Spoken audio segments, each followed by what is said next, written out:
Em coletiva de imprensa, o vice-presidente da República, General Mourão, rebateu especulações no que tange aos impactos dos resultados das eleições norte-americanas no Brasil e no âmbito da Amazônia. No que concerne a recente pronunciamento do presidente Jair Bolsonaro, o general atestou: em relação ao que o presidente Jair Bolsonaro fala, eu sou vice-presidente dele.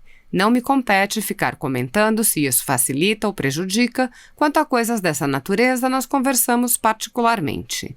Nesse contexto, ele frisou: quanto à questão da mudança de governo nos Estados Unidos, eu vejo as análises e parece que, se o Biden for eleito presidente, a partir da segunda quinzena de janeiro, o 18º Corpo Aeroterrestre americano vai baixar aqui, entrar na Amazônia e mudar tudo. Não é assim que vai ocorrer. Haverá algumas mudanças de posição, existem problemas sérios, a própria estrutura da democracia americana está sendo afetada nessa campanha. Terá de haver a busca de um apaziguamento no país. Há um Estado de uma nação dividida pela questão política, eles têm que se reorganizar. Há as organizações multilaterais, Europa Ocidental, Rússia, disputas com a China. Existem muitos problemas. Dessa forma, ele avaliou: se for aberta a questão ambiental, nossa resposta é muito clara. Estamos fazendo a nossa parte, o nosso trabalho. Nossa relação é de Estado para Estado, independente do governo. Assim está. Veículo de comunicação Valor Econômico, jornalista Fábio Murakana, e sobre o assunto Amazônia. Oi, presidente. Sobre a viagem que o senhor vai fazer amanhã com os embaixadores, o presidente Bolsonaro disse na semana passada que essa viagem vai mostrar que não tem 1 hectare sequer queimado ou de selva devastada na Amazônia. É uma atitude diferente da que o senhor demonstra aqui e da que o senhor demonstra no seu material. É uma atitude de negação. Então, a primeira pergunta que eu gostaria de fazer é se essa atitude de negação do presidente não atrapalha os planos do senhor de melhorar a imagem do Brasil no quesito ambiental. E a segunda pergunta que eu queria fazer, se o senhor me permite, é se, no caso de uma eleição que é quase provável do Joe Biden nos Estados Unidos, se isso obrigaria o Brasil a uma mudança na política externa e na política ambiental. Como ficam, as relações do Brasil com os Estados Unidos, principalmente nesse quesito ambiental? Obrigado. Muito bem, Fábio. Em primeiro lugar, em relação ao que o presidente Bolsonaro fala, você tem que lembrar que eu sou vice-presidente dele, tá bom? Então, não me compete ficar comentando se isso prejudica ou facilita, não é? Coisas dessa natureza, nós conversamos, não é, particularmente. Quanto à questão da mudança de governo nos Estados Unidos, eu tenho visto aí as análises, né? Parece que se o presidente Joe Biden for eleito presidente, né, a partir da segunda quinzena de janeiro, o 18º Corpo Aeroterrestre americano vai baixar aqui, né, vai entrar a Amazônia dentro e vai mudar tudo que está acontecendo lá. Não é assim que vai ocorrer, né? Haverá algumas mudanças de posição. Eu torno a lembrar que qualquer um dos dois que for, ou Trump sendo reeleito ou Biden sendo eleito, né, existem problemas sérios, né? A própria, vamos dizer, a estrutura da democracia americana, ela vem sendo um tanto quanto afetada nessa campanha eleitoral. Terá que haver uma busca de um apaziguamento dentro do país, né? Os Estados Unidos já vive há algum tempo, né, uma situação de população dividida pela questão política, né?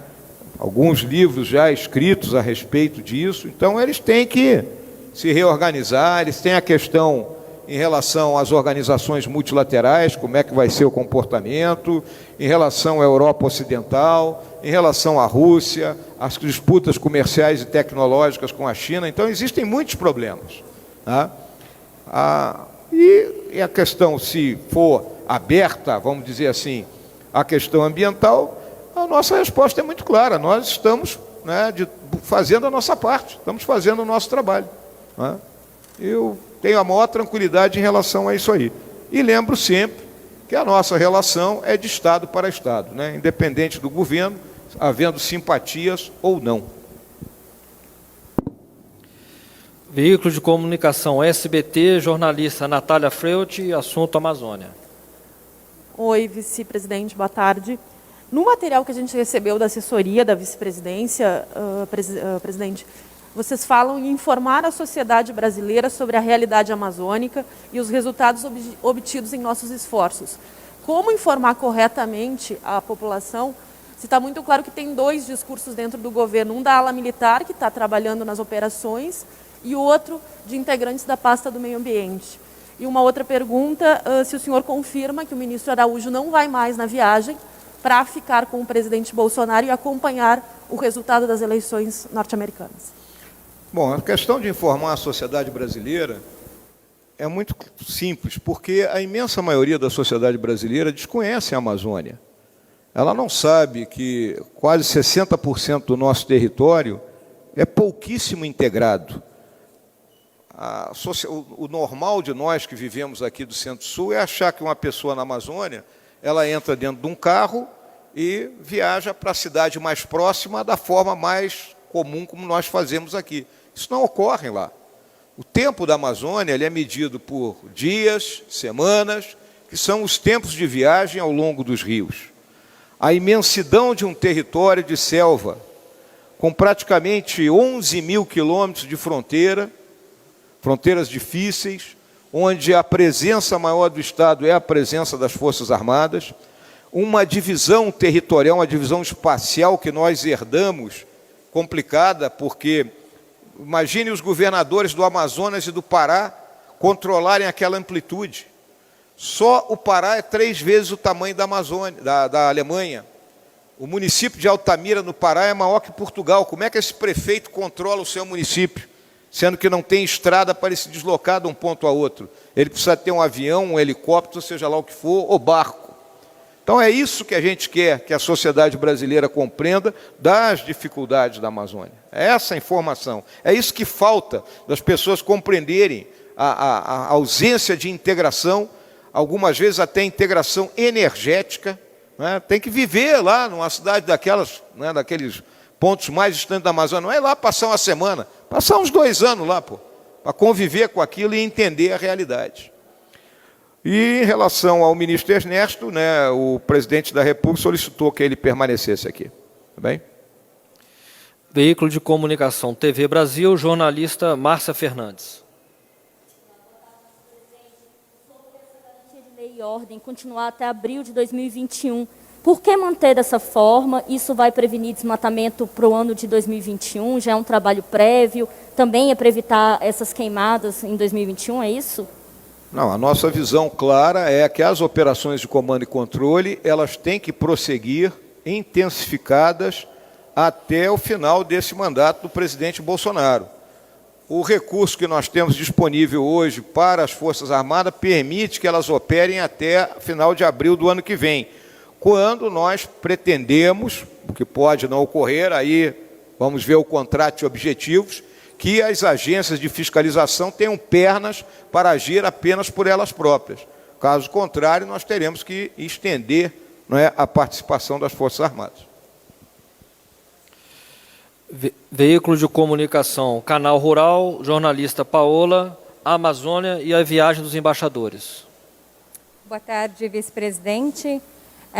Sobre a Amazônia, eu gostaria de questionar a respeito da regularização fundiária, porque na última reunião, a ministra Tereza Cristina havia informado que poderiam ser feitos mutirões, já existe um projeto junto com o INCRA que está levando alguns técnicos até as propriedades rurais em estados do bioma da Amazônia, para fazer a captação de dados de alguns proprietários, para fazer de fato todo esse processo da documentação.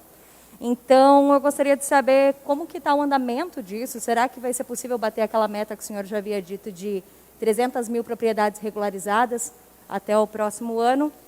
E sobre a viagem com os embaixadores, eu gostaria de questionar, no segundo dia, vocês têm uma visita ao projeto integrado de colonização Bela Vista.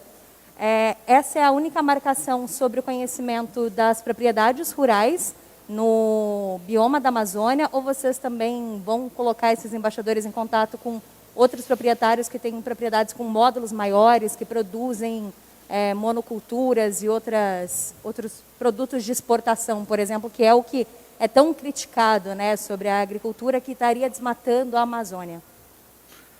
Muito bem, obrigado aí pela pergunta, Paula. A questão da regularização fundiária, estamos com 2 áreas prioritárias, a ministra está ultimando aí o detalhamento junto com o pessoal do INCRA, ao que me consta é ali em Rondônia e no sul do Pará, são essas 2 áreas que serão trabalhadas. Nós, inclusive, nós fizemos, né, um mapeamento da situação dos diferentes municípios da Amazônia e classificamos ali em vermelho, verde, amarelo e vermelho, né? Então, os municípios que têm índice vermelho, que estão em índice alto de desmatamento, esses serão os últimos para a regularização fundiária, né? Então, eles vão ficar para trás. Aqueles que estão mais preservados serão aqueles que são prioritários, né? Então, é dessa forma que nós estamos trabalhando.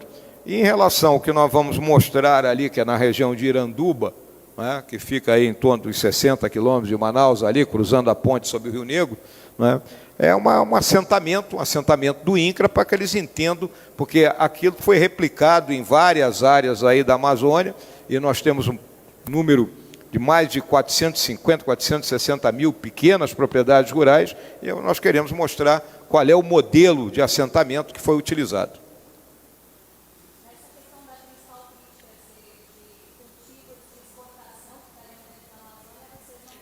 Não há tempo para abordar isso aí. Última pergunta, veículo de comunicação Folha de São Paulo e jornalista Vinícius Sassini. Boa tarde, vice-presidente. Eu queria voltar para a questão dos cenários, né, na eleição dos Estados Unidos, relacioná-la com o que o senhor está aqui falando com a gente, que é a política ambiental. Se o presidente Trump for reeleito, vai mudar alguma coisa da política ambiental brasileira? E, se Biden vencer a eleição, o senhor acha que a mudança necessária na política ambiental brasileira passa pelo afastamento do atual ministro do Meio Ambiente, já que existe uma ação civil pública, para citar um exemplo, que lista vários episódios de atuação contra o meio ambiente. Então, eu imagino que se houver uma mudança no eixo de poder nos Estados Unidos, o senhor acha que a atual política ambiental conduzida por este ministro pode continuar nessa mudança de eixo de poder, se isso acontecer? Vale também para a reeleição do Trump, se o senhor pensa que continua tudo como está ou não? Obrigado. Olha, Vinícius, a minha visão é o seguinte, eu não sou o ministro do Meio Ambiente, né? Então, o que eu coloco sempre aqui é o seguinte, o problema da Amazônia, a questão ambiental é um item, né? Nós temos o problema da proteção e temos o problema do desenvolvimento, né? Se nós conseguirmos avançar no desenvolvimento, gerando emprego e renda para aquela população que está lá, sem que seja necessário invadir, derrubar árvore ou invadir terra indígena para fazer garimpo, né, nós estaríamos vencendo essa questão. Então, por isso que existe o Conselho, ele é uma questão muito mais ampla. Em relação à política ambiental do presidente, do nosso governo, a nossa política ambiental é de acordo com a legislação. Nós temos que respeitar a legislação. O ministro Ricardo Salles, ele coloca, né, a política dele baseada em cinco pilares distintos, né, que eles tocam, né, que são a questão das operações de comando e controle, né, para impedir as ilegalidades, avançar com a questão da bioeconomia, que é desenvolvimento, né? O zoneamento econômico-ecológico é fundamental, você definir em cada área da Amazônia, né, qual é a vocação de cada uma daquelas áreas, né? Vamos lembrar que a Amazônia não é uma coisa só, são 22 tipos de floresta diferente, né? Você tem campina, você tem cerrado, né?